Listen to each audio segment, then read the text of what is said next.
What a lovely afternoon. How kind of you to come. Thank you. It's wonderful to see you here. Thank you for coming. I mean, this is a great place. This is a great place, and great and beautiful. And part of the difficulty is it's so great and so beautiful that we can momentarily forget what a precarious and perilous situation we're in. That we actually have somebody running for the presidency of the United States who says he plans to use the Army to deport 10 million, 12 million illegal aliens, that he plans to use the Justice Department to attack his political enemies, including many of those who actually served in his White House or in his own administration. And we have a Supreme Court that's ruled that he's immune for prosecution for a whole lot of stuff. And we have a bunch of court cases against him that are all in delay because they're caught up in politics. We have a predicament in which we need to look beyond what you want to hear about today and what I want to talk about a lot, which is the election of 2024. But think about it for a moment in terms of the future and the outlook for American democracy. Are you ready? Are we ready as a system for Elon Musk and J.D. Vance in 2028? I'm not talking about the candidacy. I'm talking about the notion that people with lots of money and lots of power can now take advantage of our political system. So I want to talk to you today about the election and where we are and the politics, of course. But beyond that, to where we are as a political system and what we need to do about it.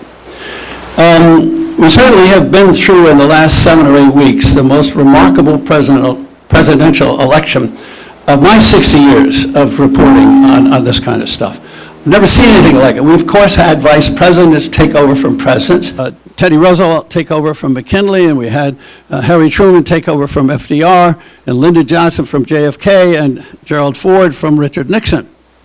But we have never had a vice president take over a running campaign 3/4 of the way through the campaign, and then had the sitting president continuing to try to run the government while she becomes the spokesman and the spearhead for the political party. It is an extremely awkward situation, and it makes for an awkward and very interesting campaign.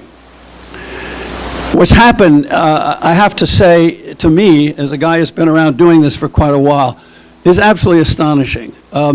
We watched Kamala Harris come off the sidelines in a blitz, and within 24 hours get absolutely every potential rival, the governors of California and Michigan and Pennsylvania and elsewhere, to back down. She locked up a campaign organization.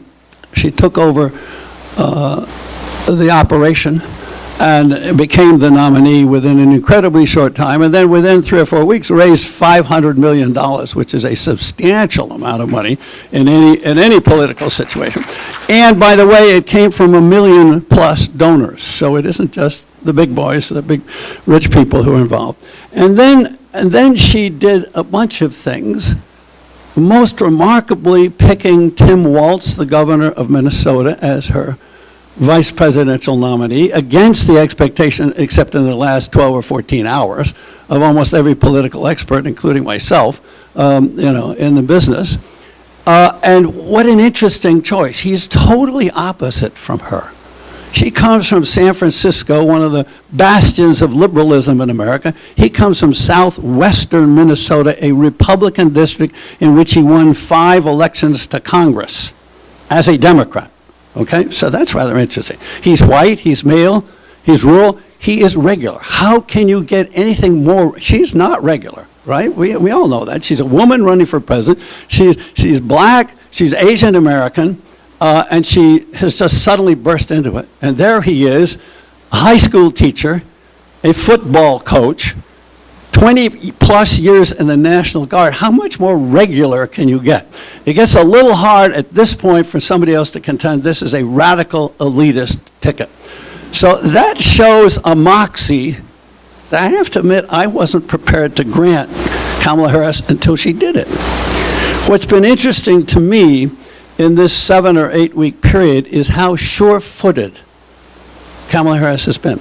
Something changed in Kamala Harris between the time she ran in 2020 and now.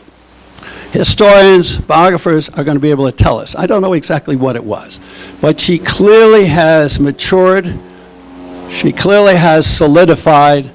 She's found her footing. She's found her voice. At the convention, she had a bunch of really amazingly good notes. She was personal. Remember, she talked about her mom and said, and when things went wrong, Mom would say, well, don't just complain. What are you going to do about it? Whoa. We're talking about values. We're talking about America. We're talking about instinctive gut enterprise, okay? She talked about when she was Attorney General, she would stand up in court, and what did she say? 5 words: Kamala Harris for the people. That is what a prosecuting attorney says in court. So it's really a formality, but it says so much more. She spent how many years saying Kamala Harris for the people? What a great line. She fought for people who were evicted from their homes. She fought for people who were thrown out of their businesses. She fought for students trying to get student loans or whatever. She could say that again and again. What a great refrain. She came up with a couple of natural, quick slogans. Now we can say how much content is there in them, but they're important. I'm the new way forward, and we're not going back. We really don't know exactly what either of those things mean, but we know they feel good. And I'm going to argue with you today, more than once, that this is not an issue election. Okay? You're going to have all kinds of coverage you're going to see in the media about the issues. Where does she stand on immigration? And where does Trump stand? And where does she stand on the economy? And where does Trump stand? And inflation, and on down the way. I don't think issues are what's going to drive this election. Think about Trump. His appeal is not issues. In fact, it's very hard to put his issues together in any particular package that you could label liberal, middle of the road, conservative, whatever. It's a gut response to him as a leader. He's macho, he's tough, he's going to defend us, he's going to repel the outsiders, he's going to fix the problems, he's going to deal with our grievances. It isn't about issues. I think Kamala Harris is on the other side of that, talking about neighbors working together, coming together, cooperating, unifying, being positive about America, not being negative about America. We're back to something very basic: hate versus hope. Hate versus hope, or the smile, or if you want, Kamala's laugh against Trump's scowl. I think we're really going to be talking through this election about things right at the gut level. Now, the issues are going to be out there. They're going to be used as tools, but they're going to be used as tools for measuring values, character, solidity, stability, sense of direction, compass. Okay? The country is in a mood for change. Think about it. We're in the 3rd phase of a campaign. The first phase was a stale old rerun of 2020, and it was going nowhere. It was effective for the Democrats and for Joe Biden, unfortunately, who has done a good job as president. It was going in the wrong direction. The second phase was the honeymoon. Now we're in the 3rd phase, which is the nitty-gritty, tough stuff of actually winning the election. I'll get to the numbers in a moment. But the country's in a mood for change, and you can tell that from the immediate response to Biden's dropping out and her coming in. It was even before anybody could have had any feel for Kamala Harris. It was just instant, good, we're going somewhere else. That's what the country wants to do.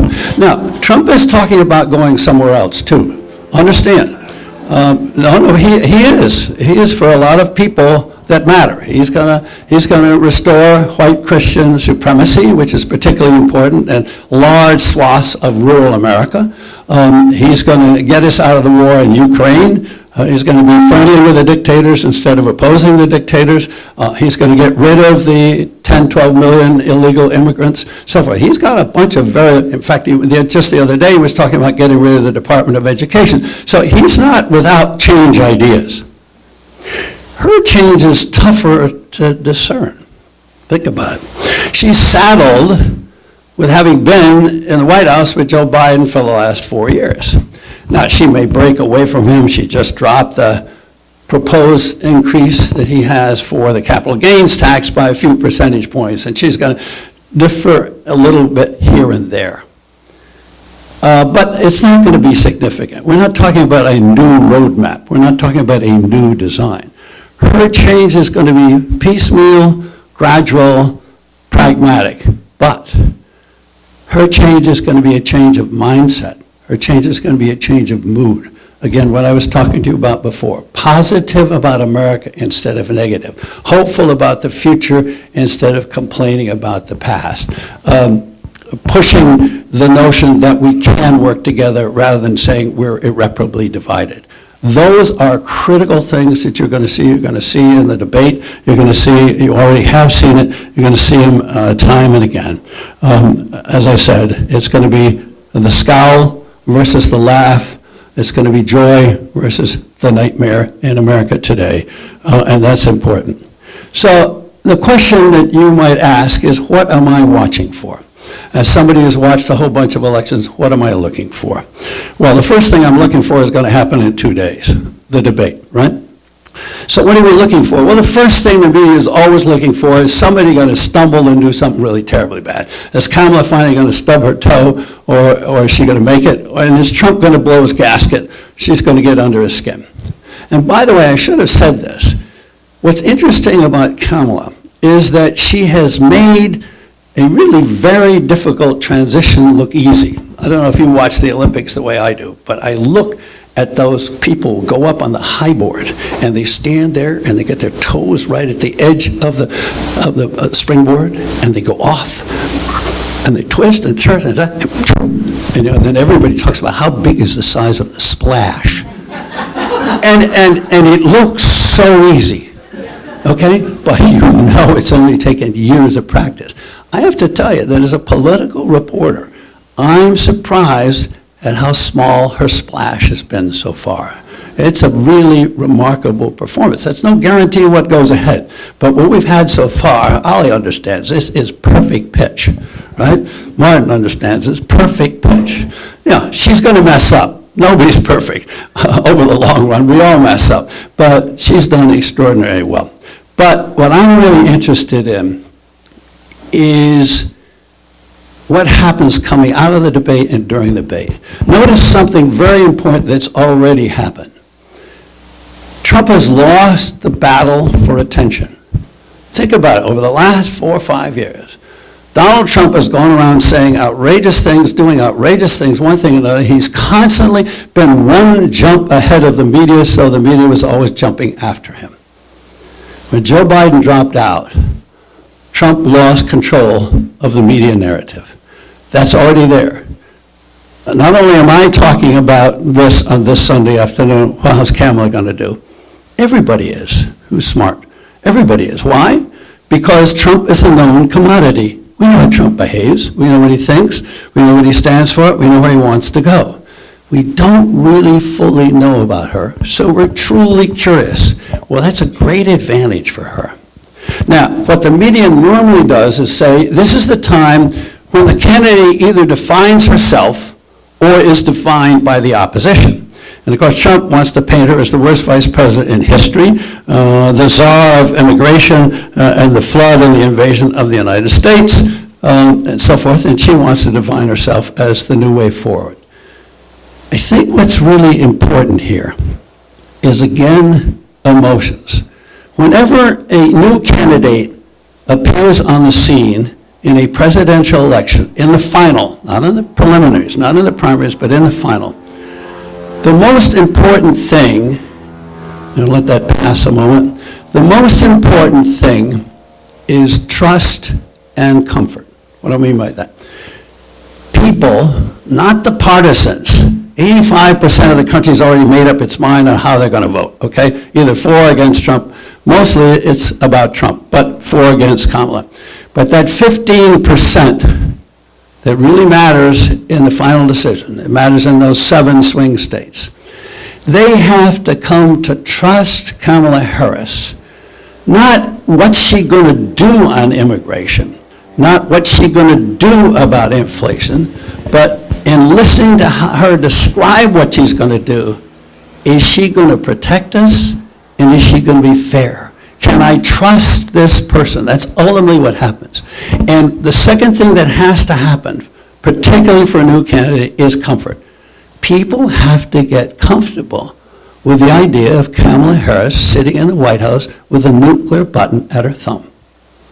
That is a tough issue for a woman. It certainly was one of the things that stopped Hillary Clinton in 2016. We have a comfort level with older white men that we do not have for black women of mixed Asian descent. But we can get there. We're surprisingly close to getting there. But that is utterly important. So as you're listening to the debate and you're watching the back and forth, don't just listen to the words. Watch for the feel. Are you getting a feeling of somebody who is confident, competent, caring, and commanding?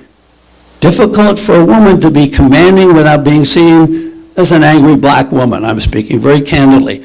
But that's very important. I think she can do it. And I actually think the country is, for the first time, ready for that. But that's what is behind what people hear when CNN or whoever does goes after the debate to those 12 people in Iowa or Nebraska or wherever and says, you know, how did you feel before and how do you feel now? And they'll talk all about, well, what she said about immigration, whatever. That's not going to be what it's about. It's going to be what I've just told you. It's going to be about whether or not they are comfortable with her as a leader. These are leadership traits. This is character. This is values. This is intangibles. But it's something you finally get comfortable with and say, fine, I can pull the lever for that person. That is really what's going to be going on. And it's particularly the middle that has to get comfortable. It's some of those small-town white voters. It's some of those middle-aged black voters who drifted away from the Democratic Party because they're not quite sure whether or not it's gotten a bit too radical. It's not about radical, not radical. It's about whether or not, what I said before, is she going to protect us and is she going to be safe? Now, people have already asked those questions about Trump. I don't want to ignore Trump, but people have made their minds up. They know what they think. That's why I'm saying this is all about Kamala, and particularly in the debate. And she spelled it out. She's talked about putting $2 trillion into housing. She's talking about helping down payments and so forth. She's filling in some of the blanks. She's putting some things out there. But it's really about showing people she knows, she cares, she's competent, she's got a sense of direction, and I can handle the job. That's really important. Trump is no pushover. Trump is no pushover. I haven't talked to you about the polls, but the polls are dramatic, of course. In the national polls, she's switched probably 6% of the popular vote. Biden was behind by 3% or so on average, and she's ahead by 3 or 4%. Within the margin of error. That's not a guaranteed victory. Then when you look at the swing states, she's leading reasonably comfortably in Wisconsin and Michigan, less so in Pennsylvania and Nevada. And Trump is ahead in the Sun Belt states, North Carolina, Georgia, and Arizona, but they're all extremely close. And what you need to understand is, I think the last set of collected polls that I saw had her up about 3 percentage points. You have to remember, Joe Biden won the national popular vote by 4.5%, by 7 million votes. And he damn near lost the presidency. 50,000 votes switched in 4 states, and Trump would have won, okay? So a 3.5% lead sounds really significant, and it is. It's not peanuts, but it's not any lock. It's not enough, and those swing states are up there. So the race is really wide open at this point. It's very tight. If I were a poker player, I'd rather be playing Kamala Harris's hand than Trump's hand. But either hand could win. It's like 7-card stud. You got 2 cards down, 2 cards up. You still got 3 cards to go. And that could change things a great deal, okay? So if you think about it, where Trump's big advantage has been, of course, has been among white voters. It's been among white male voters, and it's been among white male voters who don't have a college education. Among white voters in 2020, Trump beat Biden by 58 to 41.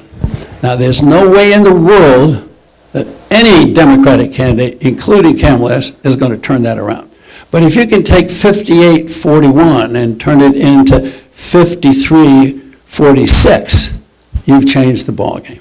So part of what she has to do, and part of what Tim Walz's job is to penetrate the solidity of that white vote, particularly that white male vote for Trump. Okay, so we got to debate. What are we to walk for in the home stretch, the final 6 weeks or so? First thing I'm going to watch for is turnout. Turnout is key. Large turnout tends to help Democrats. And it depends upon what the turnout is in state by state, not just nationwide. But think of this. This never happened before. In 2020, 157 million Americans voted. 101 million voted either by mail or voted early. 2/3 of the people who voted in 2020 either voted early or voted by mail. So start watching the early voting. You're not going to know who voted. You're not going to know what the numbers are. You're just going to know the volume. But if that volume is big, that's going to be a help to Kamala. So that's one of the best early indicators you can get that is actually statistical. We should talk about polls in the moment, and whether or not you can trust the polls. I hope somebody will ask me during the question period, because I want to talk about that, but I want to take time with it now. So I'm going to be watching the mail vote, and I'm going to be watching mail, M-A-I-L, not M-A-L-E, the mail vote and the early vote. That's very important. The other thing I'm going to be watching for is dirty tricks. Okay?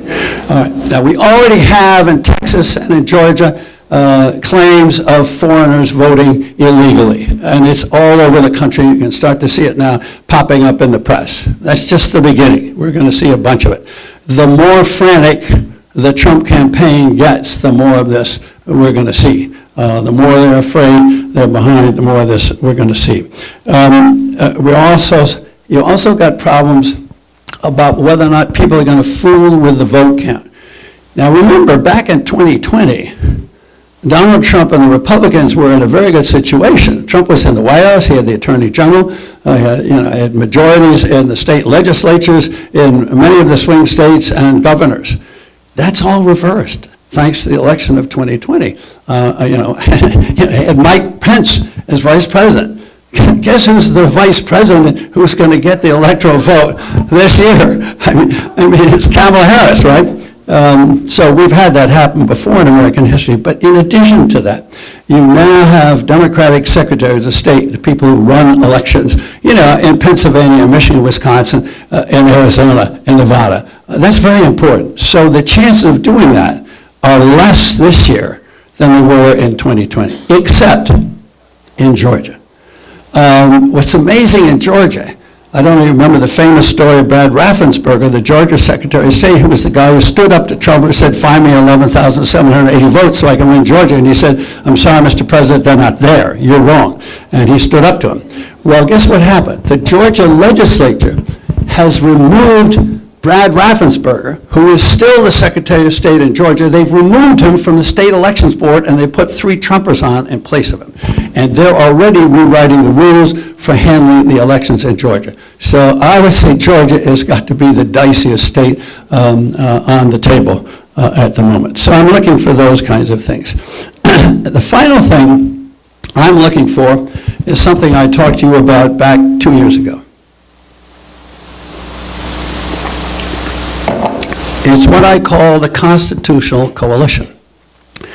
We're talking about this as Democrats and Republicans, and Kamala Harris versus Trump, and blue and red and so forth. But what's really important is that in 2022, I talked to you about this, there was a combination that came together. Democrats can't win elections alone. According to Gallup, they're 29% of the people in America. Republicans are 28%, and 41% are independents. Independents hold a balance of power. Now, lots of independents lean Democratic or lean Republican, pretty regularly vote one way or another, but they're still independents. And what I suggested in 2022 is that if you took the Democrats and you took 60% of the independents, because 60% of the independents said Biden was elected properly and they didn't buy the big lie and the stolen election. And you took about 5 or 6% of the Republicans, I'm talking about Liz Cheney, Adam Kinzinger, Republicans who simply could not vote for Trump. And you put them together, they're a winning combination. Now, you might be skeptical about this, but let me tell you something that my hunch is you have not heard anywhere else. In 2020, Donald Trump lost Georgia because of Republicans. What do I mean by that? Brad Raffensperger was the first person to put his finger on this. In Georgia that year, Biden won by 11,779 votes.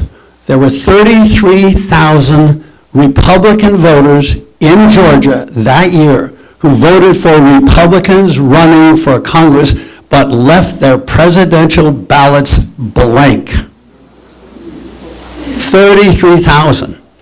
In Wisconsin, there were 35,000, and Biden's margin of victory was 20,000. So Trump lost Wisconsin and Georgia because of Republican defections. And in Pennsylvania, there were 59,000. Biden won Pennsylvania by more than 59,000, but Trump was crippled. So if you don't think that the Republican votes matter in this election, you're looking in the face of history. So this constitutional coalition in 2022 confronted the Trump effort to take over governor, secretary of state, U.S. senator in Arizona, in Nevada, in Wisconsin, in Michigan, in Pennsylvania, in Georgia, and so forth. And the Trump slates got killed, okay? The only two Senate candidates that won were in Ohio and in North Carolina. None of the candidates for governor won, and 8 of the 11 candidates that Trump ran for secretary of state lost.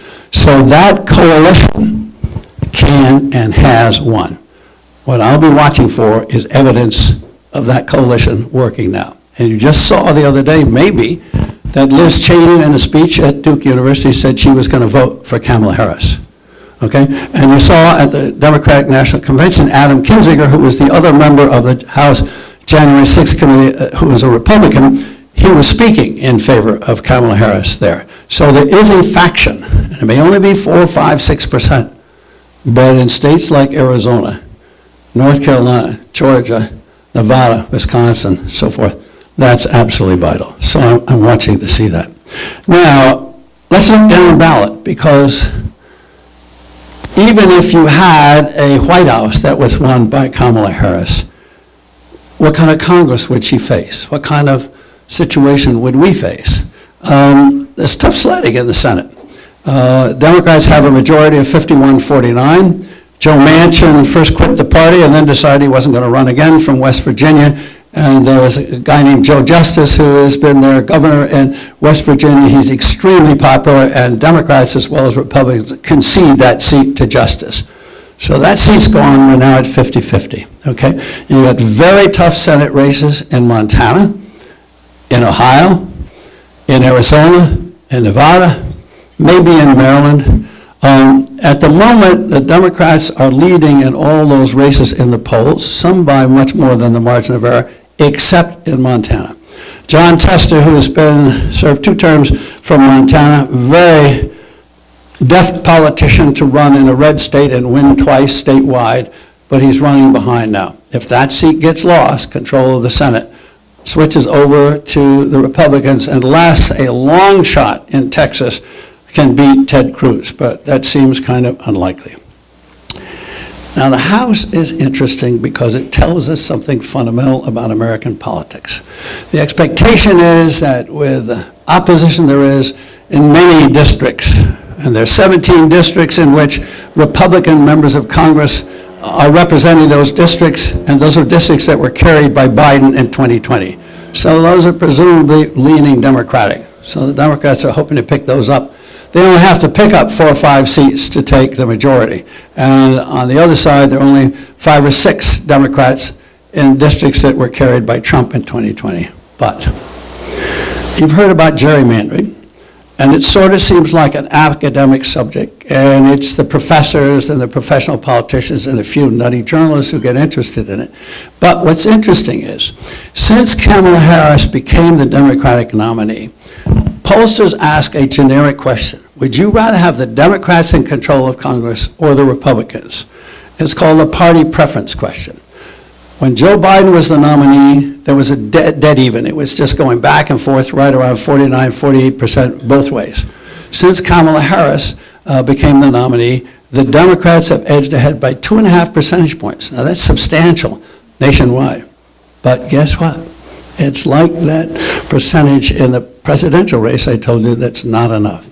It's not enough to carry the House for the Democrats. Why? Gerrymandering. Okay? In 2012, Democratic candidates for the House of Representatives polled 1 million more votes than Republican candidates. And the Republicans wound up with a 33-seat majority in the House. Let me try that on you again.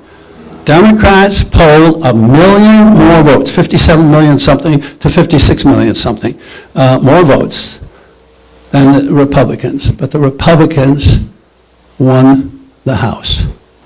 And people started to go looking at that, including myself. I was really flabbergasted by the degree of disparity between the popular results and what happened in Congress. And what we learned was that the Republicans have, and they had it for the last decade, not just that election, they have a built-in gerrymander bonus of about 18 seats.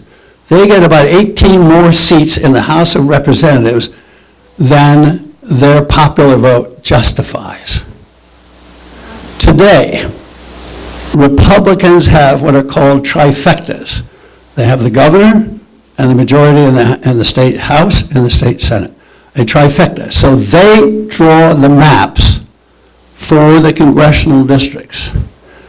Republicans have that majority in 19 states that draw the maps for 177 congressional districts. That's roughly a third of the districts in the House. And that gives them that 18-seat bonus. Democrats control that process in 9 states with about 41 seats. So there's a huge disparity there.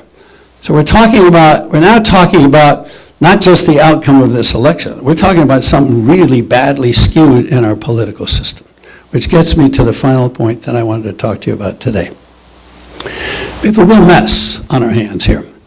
We're all concerned about the outcome of this election, and the outcome of this election is absolutely vital. Joe Biden is right. The stability and the sanctity and protections of our democracy are at stake. Democracy is on the ballot. And Kamala Harris is going to make that point and is making that point. But it's something much more profound than that. Think about it. If Trump does win, he will mobilize the army to deport millions of people who have been in this country and who are now integrated into our economy. That lots of businesses, lots of corporations want them, whether they're cleaning up Walmarts overnight or whether or not they're shucking chickens in North Carolina or South Dakota or whatever. They're deeply embedded in our economy, and many of them have been here 10, 15 years, and their children are now part of the whole DACA problem, the problem of children who were born in this country of parents who had not legally immigrated. He's talking about going after his enemies. There is a piece of legislation that is immensely dangerous and it will make it possible for Trump to do what he's talking about. And it's called the Insurrection Act. The Insurrection Act was actually passed initially in 1792 to give George Washington the power to begin to pull the states together after the Articles of Confederation, to give the federal government some muscle. And George Washington did use the Insurrection Act. He called out troops to put down the Whiskey Rebellion in 1794 in western Pennsylvania and some other things like that. Abraham Lincoln cited the Insurrection Act to go after the secessionist states in the Civil War. It's been used a dozen times in American history. The last time it was used was by George Herbert Walker Bush during the riots in East LA after the Rodney King killing and the innocent verdicts for the LA Police Department in that case. So it's rarely used. But Trump was urged to use it on January 6th. Stuart Rhodes of the Oathkeepers said to the president, you should do that. Call out the army and get the army to support us against Antifa. Antifa, the left-wing, radical, anti-fascist movement, which was not there. Absolutely phony, totally false. But the problem is, Trump probably could have gotten away with it. He didn't try it because the act is written so loosely. It's been amended several times in our history. The act is so loosely written that one provision of it requires that a governor or a mayor request the president to use the federal army, and another provision of it doesn't require it at all.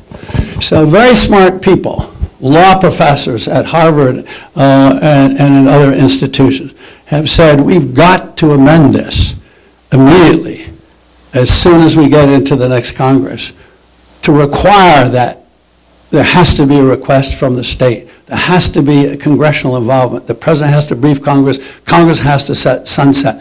This kind of power is sitting there, and there are a slew of laws like this. There are all kinds of things under the War Powers Act, emergency powers that sit there. I'm writing a book at the moment about it, and I've just written a chapter. It's just stunning how much explosive tinder there is sitting in the White House toolbox to be used. And then we have the pardon power. Donald Trump is elected. Donald Trump has said he's going to pardon everybody who was involved in January 6th. And remember, he talked at one point about pardoning himself. Okay? So that needs to be taken care of. Okay?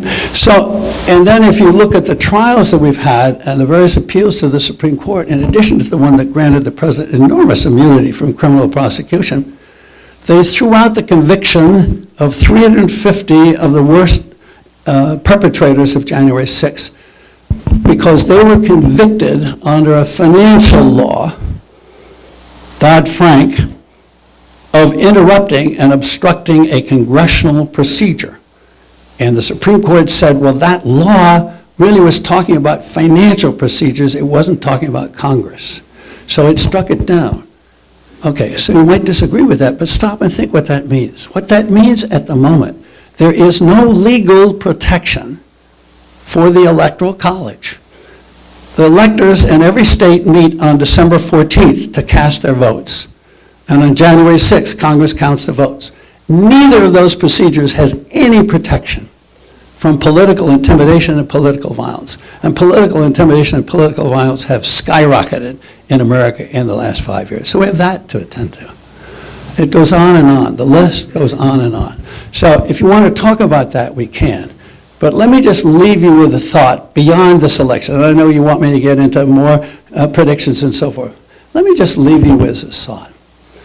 Democracy, our democracy, is like a farm. It's like a garden. It has to be tended constantly. If it is tended constantly, democracy, like a garden, flourishes. If it is not tended, it gets weeds, Scotch broom, all kinds of terrible grasses. Ladies and gentlemen, we all have to be engaged. But we have to be engaged not just between now and November, but from November onward. Please pay attention, stay involved, care about it, talk to people you know in other states, particularly if they're in those 7 states that matter so much. But it doesn't matter. There's already a battle in this state which is absolutely vital to, and I'll tell you what it is if you want in question period, this is absolutely vital to control of Congress next January. So stay engaged, keep active, pay attention, garden our democracy. Thank you.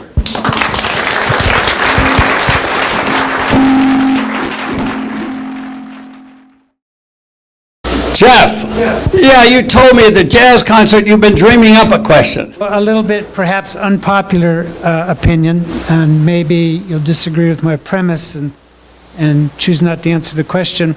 But I personally think that the demise of our democracy is on its way and isn't going to stop. All democracies, all forms of government in history, in world history, eventually dissolve, eventually fail, change into something. Oftentimes, most of the time, with extreme violence or certainly some level of violence. My question is, and again, you may reject the premise, but if America is going to dissolve into a collection of states and confederations not affiliated like they are now, is there any chance that we could have our own velvet revolution, if you will, which has been done to some degree in the past. So that's my question. Is it possible to do it peacefully? Well, first of all, I'll agree with your premise that all democracies eventually fade, and all forms of government eventually fade over time. So I think that we have to face that, and indeed that's really was the point of the end of my talk, was that we have to be concerned about that. Yeah, can we have a velvet revolution? That's exactly what I was advocating. The velvet revolution is a revolution that goes and strips away these terribly dangerous powers, dictatorial powers. I mean, it's interesting, the Economist magazine, before this election got into the home stretch, I think before Kamala replaced Biden, said, is America dictator-proof? And the answer is obviously no. So one of the ways we can prolong our democracy and have a velvet revolution is to undertake the kind of reforms that I was talking about. And I think that's possible. There are people thinking about this, and it is important to notice that immediately after the January 6th stuff died down, Congress went to work to fix the 1887 Electoral Vote Count Act, which was what Trump was trying to get Pence to use to throw out the elections. There were enough Republicans, Susan Collins of Maine, Murkowski of Alaska, Cassidy of Louisiana, a whole bunch of them joined with Democrats to rewrite that law to prevent the claim that the vice president could overturn the electoral vote in the states. My point being, there is a mood and an awareness in Congress that's bipartisan that says we have some structural things to fix to avoid a quick overturn, which is sort of what you're alluding to. A quick overturn would be to have somebody with dictatorial impulses elected and then just run roughshod over the system, which is what we're afraid of. Yes. Here she is, right here. They're going to give you a... I'm sorry, I can't see you very well. I was wondering what effect do you think the influx of cash to the down ballot candidates from Kamala Harris's campaign is going to have? Is it going to have make a measurable difference in the down ballot races? I don't think that money is the key there, particularly in the House races and some of the races in state legislatures and so forth. They're much more affected by the trend in the presidential race itself. So Kamala Harris can probably do more to affect those down ballot races by continuing to do better, particularly in those swing states. I mean, her money may help a bit, but I don't think money is the big problem down there. I don't think it's a big factor. You got somebody way back there. What's the Washington race you wanted to talk about? The Washington race is in the 3rd district, down near Oregon. It's the woman's name who is it's a district that used to be represented by Herrera Butler. And when Herrera Butler spoke out against Trump on January 6th, the Trump faction went to purge her, and they ran against her either Special Forces or Navy SEAL 6 veteran named Joe Kent. And believe it or not, a Democrat won that seat in 2022. Marie Guzenkamp Perez. Her name is Marie Guzenkamp Perez. I had the Marie and the Perez, I forgot the Guzenkamp. So that's absolutely critical, and it's a rerun. Joe Kent is running against her this year, and that is one of the seats that will determine who controls the House of Representatives. So if you're interested in Washington politics and you want to have an impact, that is a place to go. Particularly work. This is an extremely difficult problem, and we need to be honest about it. And the question is whether or not she can say enough to hold it, because we need to go back and work out a bipartisan strategy. There was a bipartisan strategy that was worked out in the Senate, and as we approached the campaign, Trump called his folks up in the House and the Senate, said, kill the deal, because I want an issue, I don't want a solution. And I think that's another thing that, whether or not she can articulate the notion that we need to work on really difficult problems towards solutions rather than using them as grievances. whether or not that can have a purchase on enough of the swing votes to be persuasive. That's part of what I meant, whether or not she conveys a sense of care, concern, fairness, not ducking the issue, but on the other hand, not demagoguing the issue. Because it's tough. We're going to be with this issue now for the next 20 years. This is not an issue that's going away. I mean, we got serious problems. People have all kinds of gang wars and crime and violence, but you also have a changing climate where agriculture in a lot of these Central American countries is no longer life-supporting, and people are fleeing because it doesn't work. The economy doesn't work, and then they also have corrupt governments on top of that. So we're going to have to find a way to deal with that piecemeal and together. And the question is whether or not that argument can be made effectively against a simplistic argument, I know the answer is a big club. Okay, so that's a really tough issue, but my hunch is she's going to take a whack at that. She's got a reasonable argument in saying, you killed the only deal we had, number one. Number two, Biden then took the steps to tighten the criteria for admission, and we've seen a significant drop in the number of people showing up at the border. So that's a stopgap. That's a Band-Aid. We can do that, but we need to do better. I don't know whether or not that'll work, but my hunch is that's what she's going to try. Yes? Thank you. Are you familiar with what might be effective in mobilizing the youth vote? Because the youth vote seems like a contradiction of terms these days. The percentages are so low. So it seems to me that this campaign could benefit from an influx of that demographic, the 18 to 24-year-olds. So how could anybody in this room, for example, help to mobilize those people other than kicking our kids in the butt? Well, let me go back and just remind you that in 2020, Biden's margin among the 18 to 30-year-old voters was 26 percentage points over Trump. That was decisive in several of the swing states, okay? So there was a youth vote, and the youth vote did count. So the idea that, what? Yeah, but it was big enough to make a difference, okay? So the idea that there isn't a youth vote isn't right. And one of the things that does show up in the polls since Biden pulled out is that Kamala Harris's poll among the vote under 30, I don't have under 24 numbers, but people poll for 18 to 30. And she's added 8 percentage points to Biden's support. And my hunch is they are working very hard at that. Look at the people in this room. You really got children or grandchildren who are in that age bracket, and just work them to get out there and tell them to get their friends out there. Yeah, I think people can do something about that. There's no question about it. But there's also, there are very interesting movements that need money.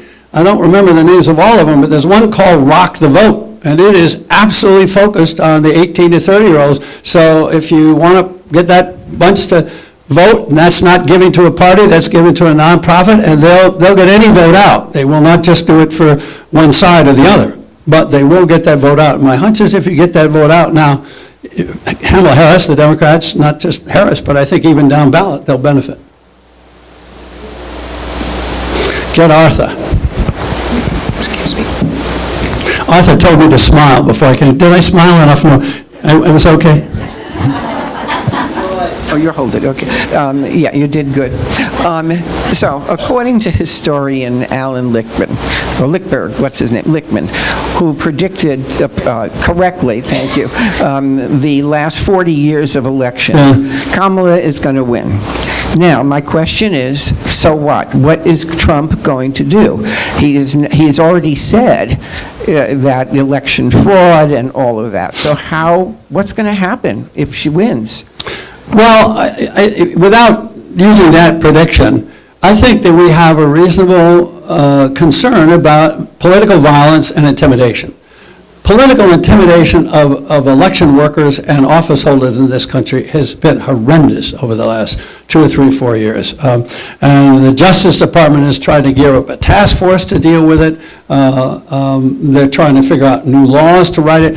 The federal laws are not as strong as they might be. They're using laws, they're using communication laws. In other words, the threats that occur are over the phone, and so they're getting people for using the phone for fraudulent purposes and so forth. So one of the things we need to do is we need to toughen the laws and make them clearer. In the last, I can't remember the exact number, but since 2022, at least 15 states have enacted laws against political violence or against efforts to intimidate election workers, volunteers, precinct workers, and that kind of stuff. But your question is fair. We have no idea the capacity for violence, the number of people involved, and the Proud Boys, the Oathkeepers, the 3%ers. These are organized militias that go out in the woods and train militarily and do sharpshooting and that kind of stuff. And they were deeply involved in the January 6th insurrection. The chances that they will do something is significant. And I presume, if you and I know this, I presume the Justice Department and the FBI know it, and they're on guard, and I think there's no question they are. But whether or not we'll be able to stop that, whether or not that will run amok, and the National Guard will have to be called out, I don't know. But it is a reasonable fear, given the rhetoric, given the heat in American politics today, given the passions on both sides, and given the accumulation of weaponry in this country, which is staggering. We now have more guns in this country than we have people. So it's a very dangerous situation. I don't know what's going to happen. I hope and pray that the worst I can think of is less than, or is more than what they do. But we do have to worry about it. That's easy. Hi, Hedrick. Thank you for this. You're an absolute treasure for the community, and we really appreciate you doing this. And we still have some of Hedrick's books at Darville's, by the way, for anybody who wants them. I will personalize them, okay? You will personalize them. I'll help you out. You've been helping me. Thank you. Yeah. You touched on this a little bit, but it's a bit of anxiety for me, so I wanted to ask you about it. I think for me and many people that I know, when Trump first burst on the scene and came down that golden escalator, he had enough money and enough power and enough attorneys to push our constitutional law statutes to the very edge. And I think this caused unease for me and many other people because this was settled law that we knew existed. And now he is pushing and finding nuances in the law that give him all these outs that he's found so far. Now I've been reading, I was thinking wistfully about when our elections used to be determined the very night that they occurred. So my question is, I've been reading that there's armies of lawyers now on both sides. I wonder what you think about the role that these lawyers are going to play in settling the election. Well, you've got a bunch of questions there, Becky, that beg answering. There's no question these lawyers are going to be deployed and important. And we saw in the last election, Donald Trump's lawyers filed 61 lawsuits in states all across the country. And the only thing they won in one lawsuit was closer access to the ballot for some poll watchers in Pennsylvania. Otherwise, they lost 61 cases, okay? So that's very important that the courts have held, and it's really significant that in both state and federal courts, it's something like 20% of the judges who ruled on those cases were either appointed by Trump or Republican governors, okay? So it's really important that the courts, at least on those issues, were impartial and they enforced the law. I don't think there's any way of avoiding a delayed count on the vote now. And the reason is the number of mail votes and the number of early votes is so large. And in almost every state, for good reason, you can't start counting those votes until the day of the election. You can't count 150 million votes across this country in one day. So I think we better get used to the notion that it's going to take 2 or 3 days anyway. And then if we have a really tight election, then in Arizona and Georgia and Pennsylvania or something like that, it may take a week. That is going to be a norm, and we have to understand that that is a function of something that is really expanding the electorate. Being able, I think it is 45 states now allow early voting. That's really important. 34 states allow mail voting. 7 states vote only by mail, okay? So those are great advantages in making it easier for people to vote, taking the vote to people instead of forcing people to come on a crowded day in Cleveland at the end of the day and they got 4 kids at home and you haven't fixed dinner and they were working late and the line is long when the polls close. I mean, those are realities. So We're moving to a better system. I actually think we have problems as vote suppression and so forth, but we actually have a more open voting system today than we did 20 years ago. And the reason is early and mail voting. But that does slow the count. But when you've got people who are committed to mischief, I mean, when you see some of the claims that have been made, I mean, the claims that are currently being made that are in the media about improper, illegal voting by foreigners are just outlandish, and they're constantly repeated. Well, if that's happening, you can be sure that the partisan attorneys are going to pick up on those, and it's just going to tie the courts up. So I think we may just have to grin our teeth and bear it on that, as long as we don't have too much of what Arthur was talking about, which is actual violence. If the violence is violent words in courtrooms, it's a hell of a lot better than if it's AR-15s, at a precinct. And I think we've gotten to a very edgy place. You're absolutely right. The other thing that I would say and answer your question is, a lot of that law that we thought was settled wasn't so settled. A lot of what we have taken for granted in our political system as law really isn't. It's norms. There's no law that says a candidate for president has to reveal his income tax returns. It's just been done ever since Nixon up until Trump. It was a norm. It was an ethic. We need a law that says that, okay? These are among the things I'm saying we need to button up. We need to tend this garden. We need to flesh out those laws and make them much more specific. Some of them are really tough, the wording, fighting with the First Amendment and so forth. But there are lots of things we can do to clean up our system and make sure in 2028 it's just a hell of a lot better than it is now. But we need a good outcome in this election to have that happen.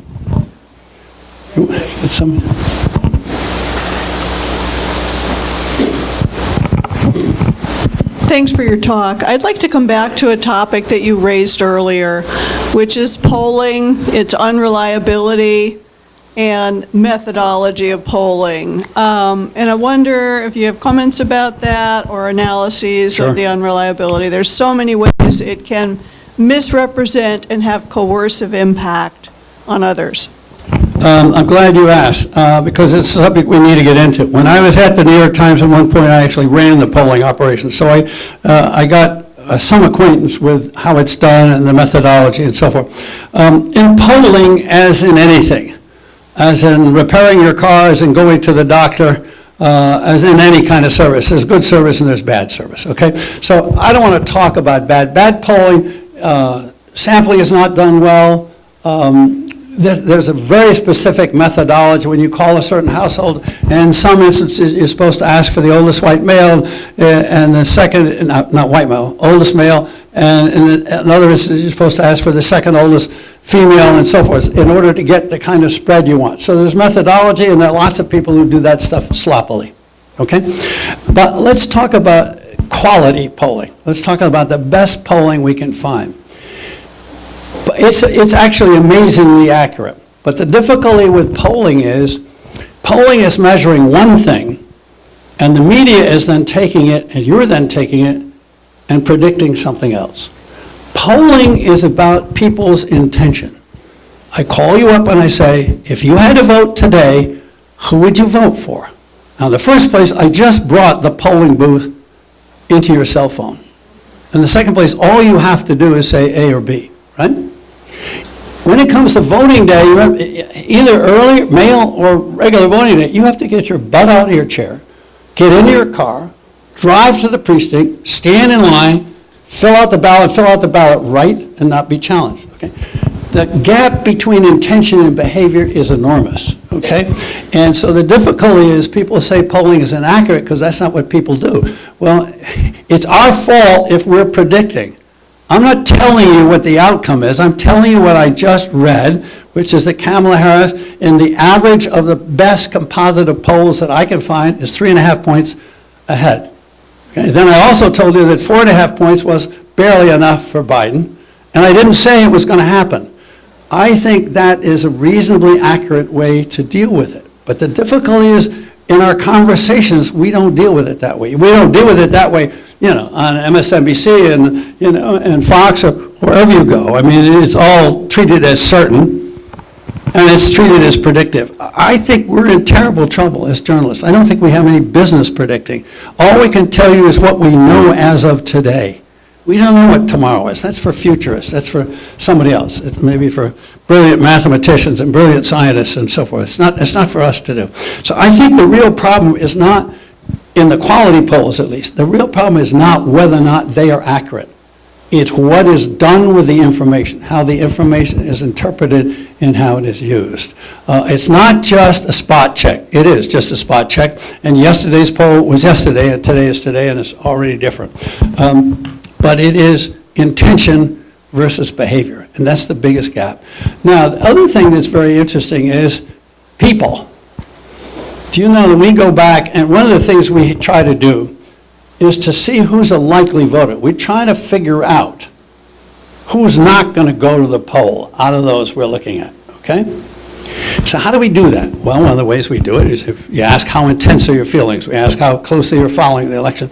And we also ask you, did you vote the last time? Did you vote the time before? And who did you vote for? Okay. When we ask people who they voted for 4 years ago, about 10% of them are wrong about who they voted for. You know, what we find is the vote for the winner was about 10 points higher, 8 to 10 points higher than it actually was, okay? So people don't remember well, okay? They remember they were on the right side, right?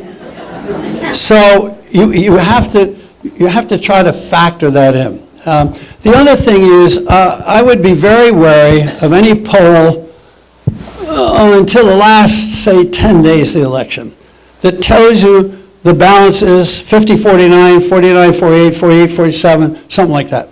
I don't believe it because I know there are more than 5 or 6% that are undecided, okay? So what's happened is the people who are running that poll found out it was 44-42, and they said, all right, we're going to allocate the undecideds in the same percentage as those who made up their minds. Don't follow those polls. If they're telling you now they know more than 90% of the preferences, they fiddle with the numbers, okay? And there are people in the polling business who think that's legitimate. I don't think that's legitimate. I want to know if it's 44-42 or 46-44. I don't want that translated into 50-48, okay? So, I mean, I think there's some things you can do to be wary of polling, and I think there's some very bad polls, and they're very partisan polls, and there are partisan polls that are actually fed into the polling system in order to tilt the averages of the polls, so the politics being played. But I do think that there are people who are working at it to do a pretty conscientious, good job, and they're surprisingly accurate. I mean, the pollsters were supposed to be radically wrong about Hillary and Trump in 2016. They actually weren't. I mean, she won the popular vote by 3.5 or something like that, 3 million to 3 million plus votes, and they were right about Biden. He won it by 7 million votes, you know. But when you get down to the Electoral College, it's the states that matter. So I will defend polls that way. Back there, okay? John? Oh, aren't you kind? I appreciate it. I meant to, and I skipped over it. He's in my notes, but I skipped over it. Kenny, I need to tell you, I first went to Washington as a New York Times correspondent in 1962. So I go back to the Kennedys, okay?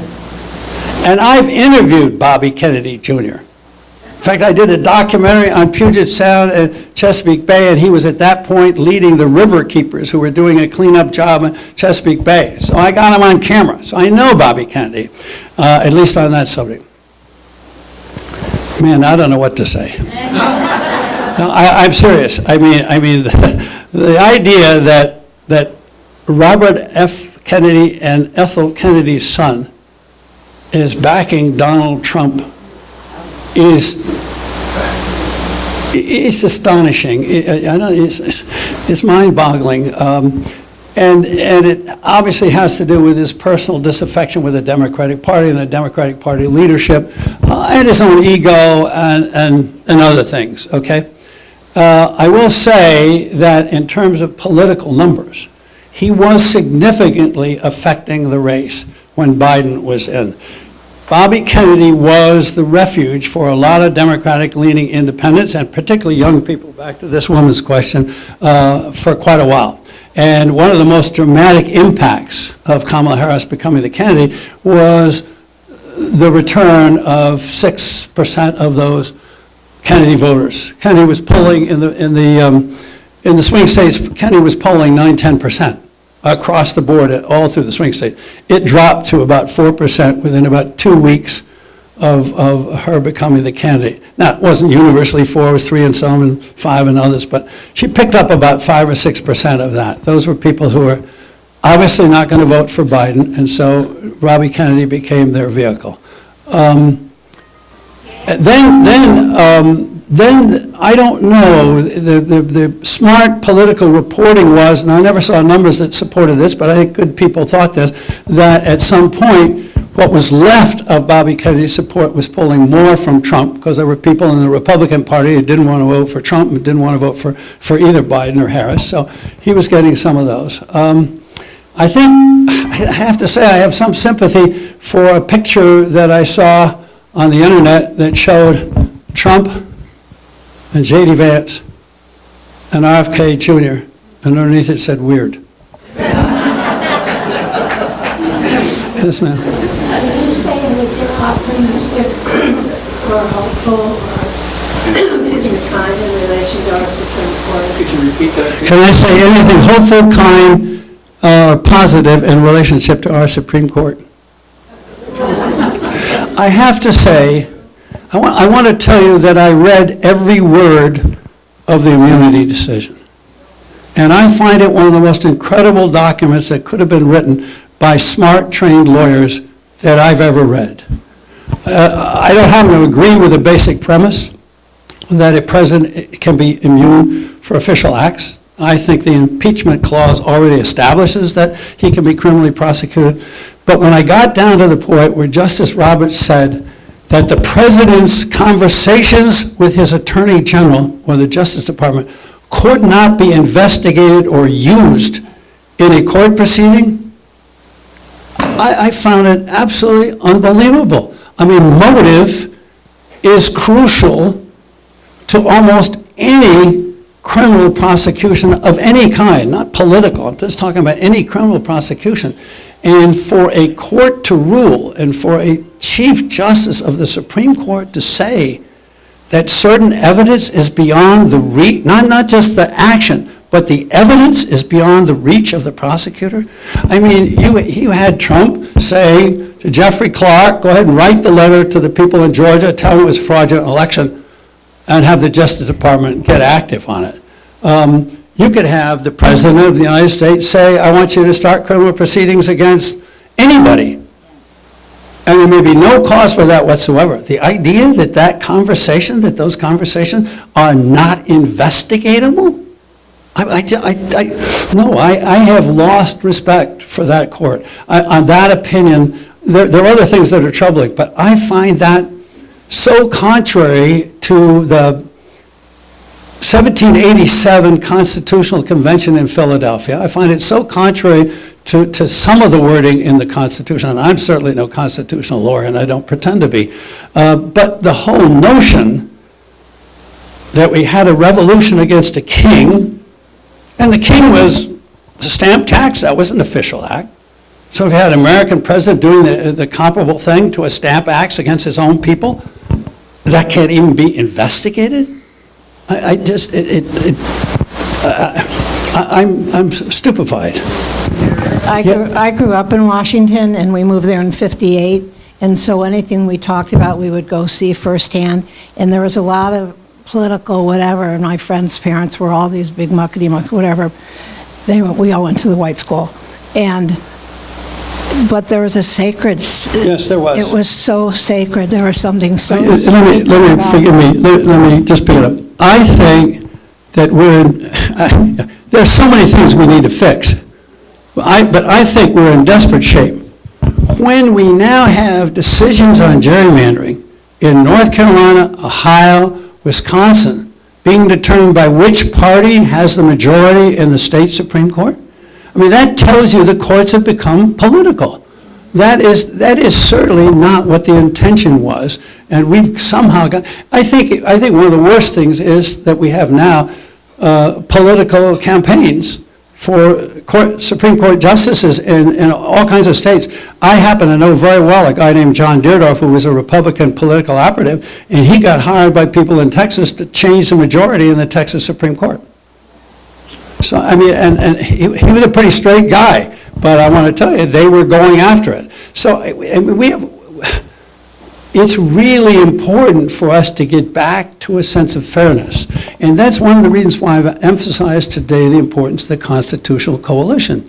I think it's very important for people not to think of other people by a label, okay?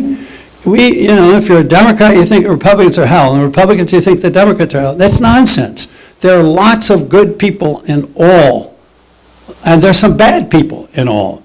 And what we need to do is to figure out what principles matter.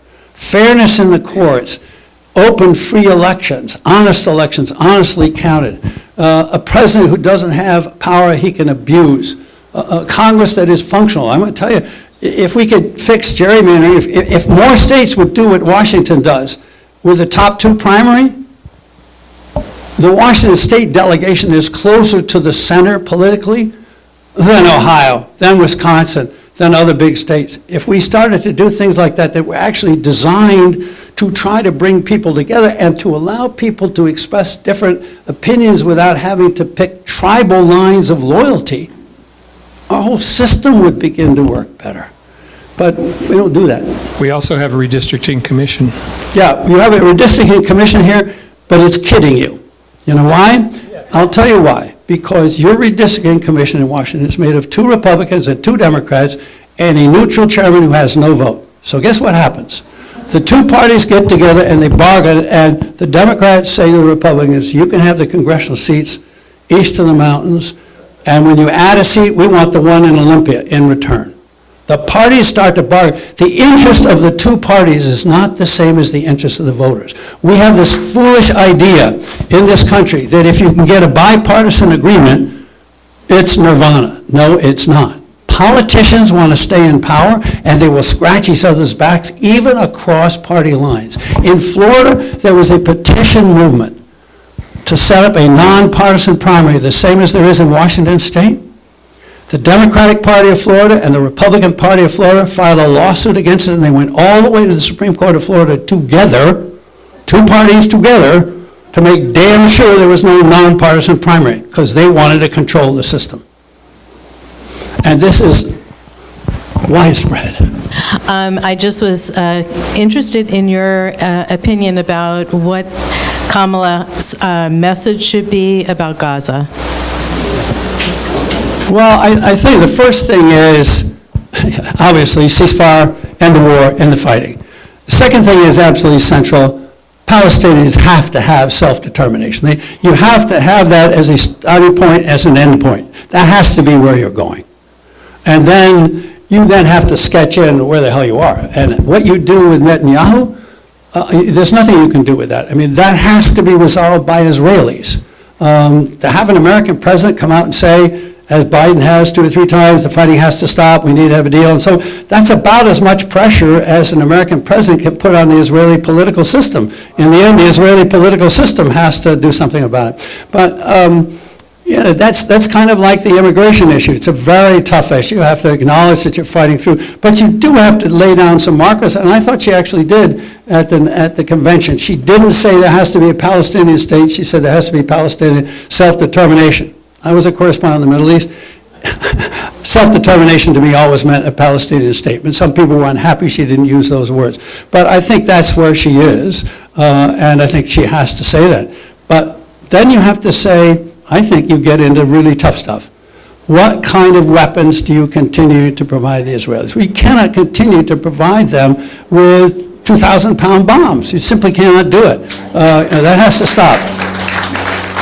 And I think she has to say that. Biden did it without quite saying it, and then danced around it a bit. But I do think that has to happen. This is an extremely difficult issue for her politically in a campaign, because you've certainly got these pro-Israeli voters, and you've got the people who are concerned about Gaza, particularly heavy in Michigan. So it's a political dance, and the difficulty is a campaign is not a time to settle that kind of difficult issue. But I think she's maneuvering that. And I think in the end, I'm back to what I said to you before. if you are in Michigan and you're from Dearborn and you're part of the Arab American population, do you hear somebody that wants to move in a fair way that protects what you think is important? Now, some people are not going to be persuaded by anything but absolute rhetoric that meets their needs, and they're looking for that. They're one-issue voters. But I think a lot of other people are looking for a leader that wants to solve that ultimately in a way that will be fair. And the path from here to there is a very tricky path to follow. The announcement by Liz Cheney. People want to hear.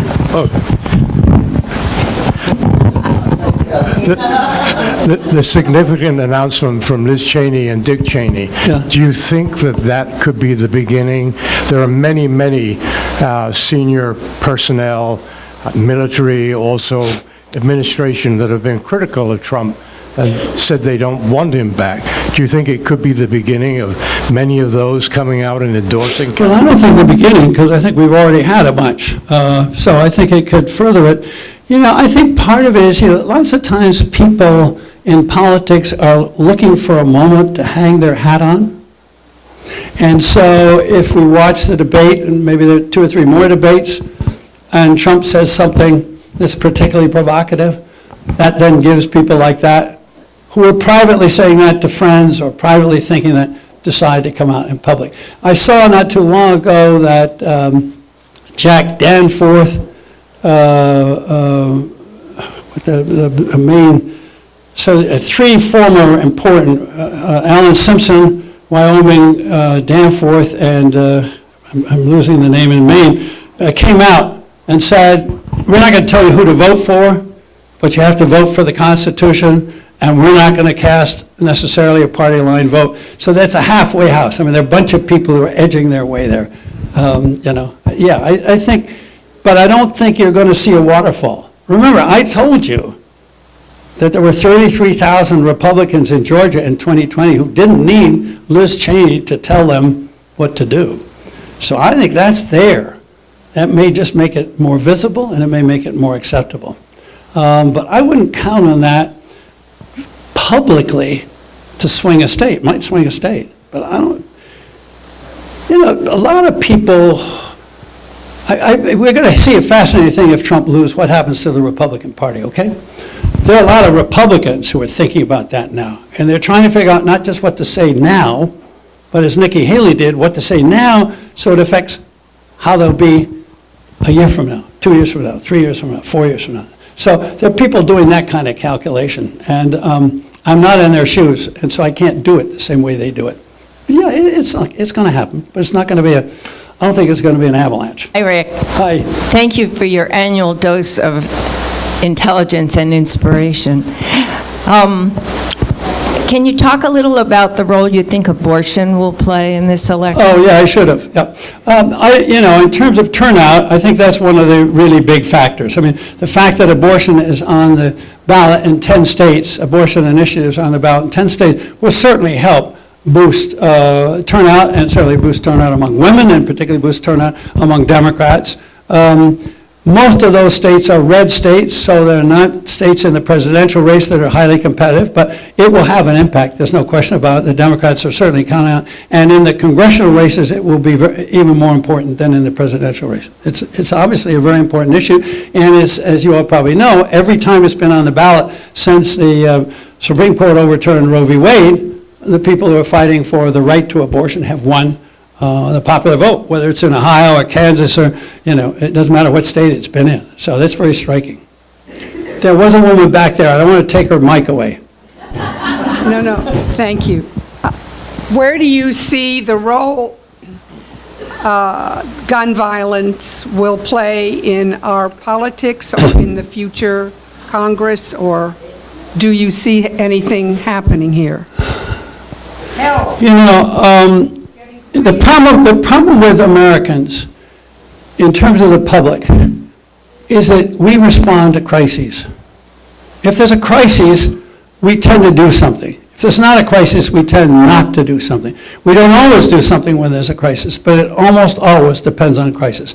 When you have a tough issue, on which there are really hard divisions, like gun control or gun safety, like continuing the sale of AR-15s or rapid-fire magazines, or all the various aspects of gun violence. It takes a Sandy Hook. It takes some terrible incident to jar people into action. I mean, the only significant gun control legislation that got passed in this last Congress followed, I forget which episode. It's terrible that there's so many episodes you can't remember which one it was. But I think something is going to happen at some point. But it's probably not going to happen until the Republican Party goes through the gut-wrenching truth after this election that it's going to have to go through. Because as long as you have fealty to Trump and Trump's connection with the gun lobby that you do, that even Republican members of the House or Senate or state legislatures who think differently don't dare break away. I mean, you have a party that's under an ideological lock. It's in the grip of a personality cult. And what members of Congress say to my colleagues in the Washington Press Corps privately is very different from what they say publicly. And they're not going to start saying so publicly until the crock is broken, until the shards are out and people start picking them up, till the party has been fractured openly, and then people can start talking. Yeah, because in the House, the Republican caucus is lined up. I mean, you've got moderate Republican members of Congress from Pennsylvania, from Michigan, from northern states, and some in the mountain states who would really like to break away, but they don't dare at the moment. And so, and as long as you have a lock there, it's not going to happen. I mean, when you need 60 votes in the Senate, the House isn't even going to bother. So, I don't know when the breakthrough is going to come. It'll come. We better be ready for it, but I don't know when it is. I'm sorry, I wish I could say something more hopeful.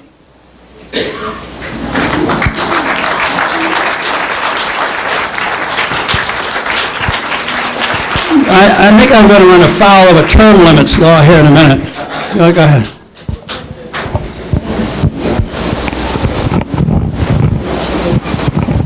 Do you have an opinion on how important foreign influence and social media could be on our elections? God, I got to tell you, I have to thank this audience. This is a great question. The question about the polls, some of these other questions about RFK, these were all things that were in my original plans, and I forgot them or something like that. Yeah, one of the things we need to do, it's already happening.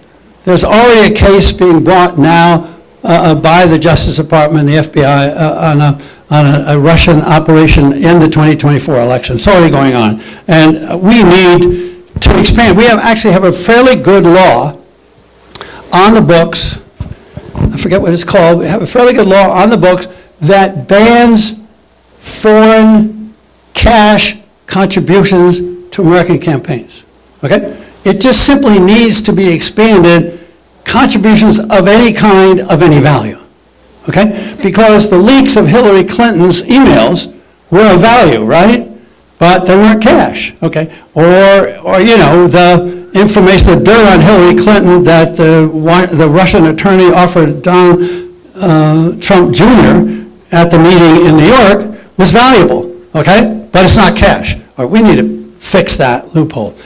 The other problem is, I think we probably need a law that holds the social media platforms responsible. Okay, they've gotten away with murder. I can tell you, we in the normal media can't get away with it. We're responsible for what appears on our pages.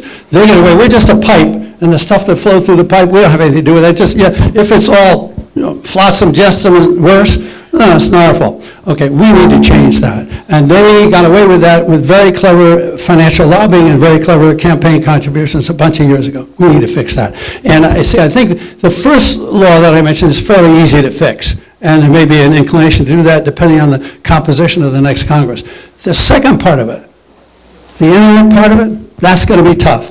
But there is a growing reaction in Congress among members because they all have grievances of one kind or another, often in different ways, to do something about the internet platforms. And who knows? I mean, Elon Musk may do something even more outrageous than he's done already, and it may provoke people. So it could happen. Yeah, but it needs to, no question about it. You all have been great. I mean, you've been here an hour and a half, and I haven't seen a mass walkout yet, so thank you. I appreciate it.